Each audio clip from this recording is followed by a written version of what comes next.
Good morning, all.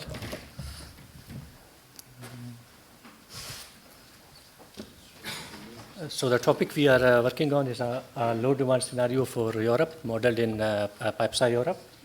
And this is the team we are working on this topic. If we go to the background, we can see that according to the latest IPCC report, the world is not on track, neither 1.5 degree scenario or neither to meet the 2-degree climate target. And if we see the challenges associated to these targets, the first one is the carbon budget. On the figure, you can see that the carbon budget for a 2-degree scenario will be consumed in next 23 years on the global level, while for 1.5 degree scenario, the carbon budget of the world will be consumed in the next 5 years. So there's a lot of efforts should be done in this regard. The second one is the investment costs. So it will need a lot of also investment costs. According to McKinsey, only in Europe, it will need like 1.5 trillion euros per year in the investment costs to reach carbon neutral by 2050. The other one is the challenge is the capacity requirements. So we will also need a lot of expansion of renewable energy technologies and also the flexibility technologies and storage associated to it. While the solutions we have to decrease these emissions, we have first the renewable energy technologies, and also we have the option of improving energy efficiency and also the carbon capture and sequestration, which also include the negative emission technologies, which include like DAC and also BECCS. But another solution which is often overlooked is energy sufficiency, in which we can decrease the demand on individual and societal level by changing the human behaviors, and this can make a lot of difference and help us to get to deal with all these challenges associated to get the climate targets.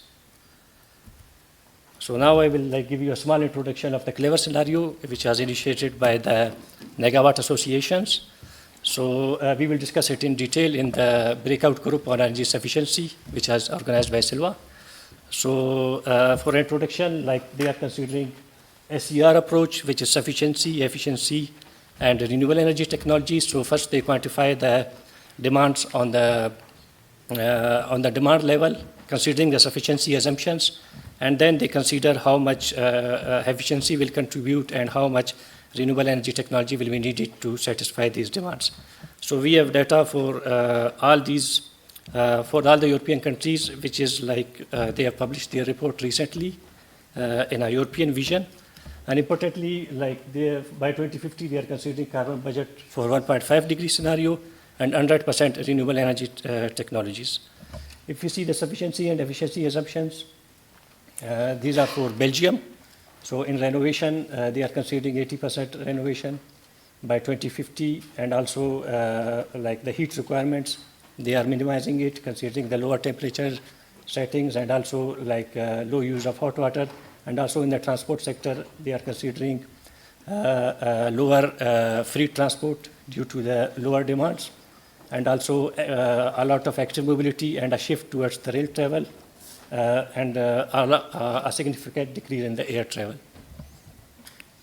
So the methodology we are using, we are considering the demands, which the sufficiency they are using, the final energy demands for all these sectors, residential, tertiary, transport, agriculture, and we put that as an input in PyPSA-EUR and then optimize the system, and then we see what are the cost savings, flexibility requirements, how much renewable energy is integrated, and we also compare it with the business as usual scenario to see what are the difference between trajectories when sufficiency is considered in the model and when it is not considered.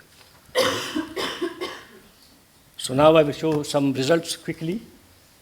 So for the carbon budget, we can see in the sufficiency scenario, we can reach by 2050, we will have the carbon budget for 1.5 degree scenario, which is 13.6 gigatons.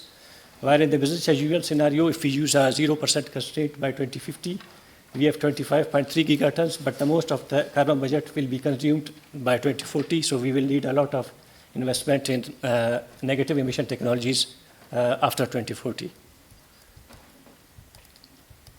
If we see in the cost, we have a lot of savings in the cost, both in the operational cost and also in the investment costs. And if we see the capacity requirements in the sufficiency scenario, we will require very less capacities of renewable energy technologies and also associated to it very less flexibility and storage technologies. And if we see the Sankey chart, we can see that in electricity grid, there's a lot of difference in sufficiency scenario. We need very less production from the sources in the electricity grid compared to the business as usual scenario, and also very less load on the gas grid and also on the hydrogen grid. So thank you, and if you have any questions, you can ask Sylvain, also me, and also you can check our repository on GitHub. So you can check, and if you want to run these models, you can also run these models, and we will discuss it in detail in the breakout group. So thank you.